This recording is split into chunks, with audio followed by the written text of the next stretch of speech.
45వ division లో కొడుతున్నాడు దాంతో చేతితో ఉప్పుతున్నా కదా.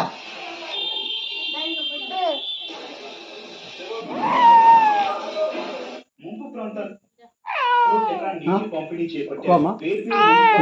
ట్యాంకర్లను రప్పించి వాటి ద్వారా విజయవాడ హెడ్ క్వార్టర్ చేస్తోంది. వరద ముంపు ప్రాంతాల్లో బురదతో పాటు పెద్ద ఎత్తున చెత్త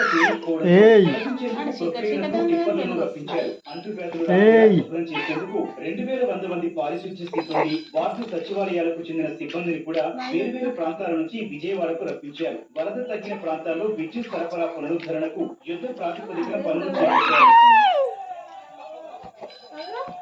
ఎందుకట్లా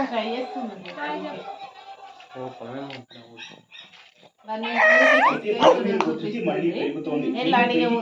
మాత్రమే వరద ప్రభావం ఉండగా నేడు 8000 క్యూసెక్ల వరద వస్తుందని అధికారులు అంచనా వేస్తున్నారు.